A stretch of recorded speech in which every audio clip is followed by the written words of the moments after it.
Olá, bem-vindo à nossa segunda semana. Então, uma vez que a gente estudou os conceitos de interação humano-computador, agora nós podemos já pensar no desenvolvimento de um aplicativo. Antes de tudo, nós devemos capturar os requisitos desse aplicativo com o nosso cliente.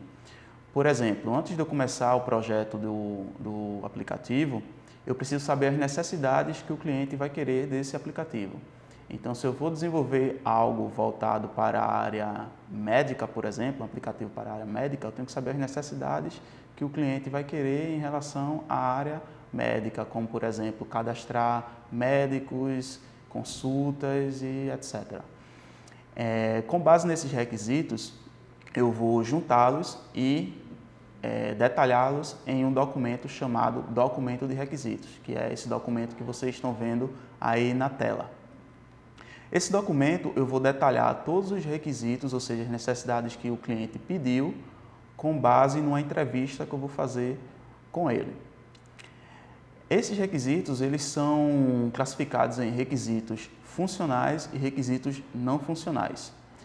Os requisitos funcionais são as funcionalidades que devem realmente existir no aplicativo, ou seja, o aplicativo tem que ser lançado ou disponibilizado para o usuário já com esses requisitos, já com essas funcionalidades.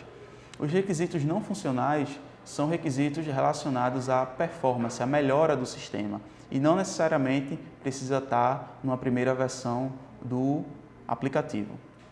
Então, esse documento de requisitos é onde eu vou detalhar essas necessidades e classificá-las em requisitos funcionais e requisitos não funcionais. Outro passo importante é o projeto do software. O projeto do software é onde eu vou dizer como eu vou tratar a parte de cores que eu vou escolher para o meu aplicativo, a parte de resolução da tela. Por exemplo, esse celular aqui ele tem uma resolução de tela de 1440 de largura, medida em pixel, e 2550 de altura, medida em pixel também.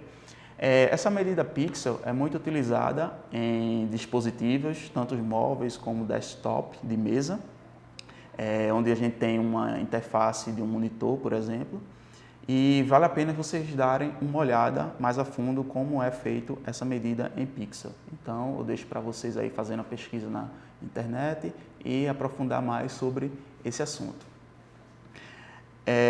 Uma vez que eu tenho esse projeto de software, eu escolhi as minhas cores que eu vou trabalhar, escolhi a resolução que eu vou trabalhar da tela, vou trabalhar com um tablet, por exemplo, então eu tenho uma resolução específica para usar o tablet.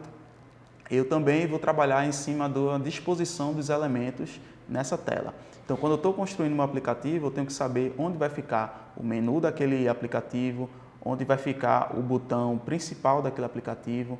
Então, se eu tenho um botão que vai ser utilizado muitas vezes, então geralmente eu coloco ele no meio da tela, centralizado, ou centralizado acima, ou centralizado abaixo. E também tenho que levar em consideração o tamanho dos botões que eu vou utilizar na minha interface, porque a gente tem diversos tipos de usuário, às vezes a pessoa tem um dedo maior, um dedo menor, então isso aí tem que ser levado em consideração quando fazemos essa escolha.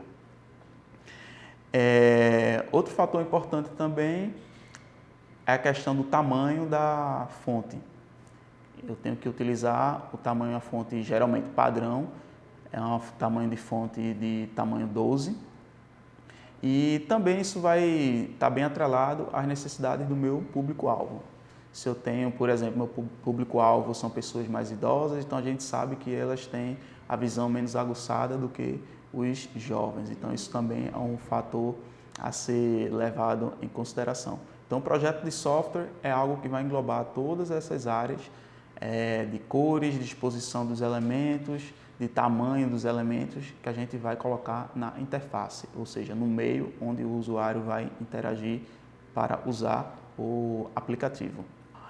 Então, uma vez que a gente viu esses conceitos, a gente sabe agora que temos que fazer um documento de requisitos com as necessidades do usuário, documentar esses requisitos. Que tal a gente imaginar o desenvolvimento de um software? Então, com os seus colegas, vocês podem fazer um chat ou até mesmo se comunicar por e-mail e tentar trazer algumas ideias de alguns aplicativos e como vocês documentariam isso aí. Uma dica que eu dou para vocês é usar umas ferramentas de prototipagem. Essas ferramentas são usadas para a gente fazer esboços das telas antes mesmo de implementá-las de fato.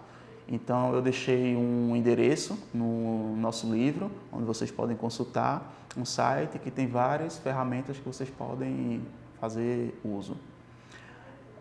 Então o objetivo dessa semana foi mostrar para vocês que todo o aplicativo ele é concebido por meio de requisitos, né? Os usuários ou os clientes têm que passar essas necessidades e é muito importante a gente documentá-las em um documento de requisitos, deixar tudo detalhado lá, até mesmo porque outras pessoas podem trabalhar em cima desse aplicativo para melhorá-lo, por exemplo, e temos aí um documento que vai nos ajudar a saber as decisões que foram tomadas ali para aquele aplicativo. E outra coisa muito importante é o projeto de software, que também tem que estar englobado nesse documento, ou seja, as questões de cores, disposição de elementos e tamanhos de fontes que foram utilizados. Então vamos praticar utilizando aí o software de prototipagem e vamos nos comunicar lá no fórum para ver como está o andamento aí dessa prática. Até a próxima!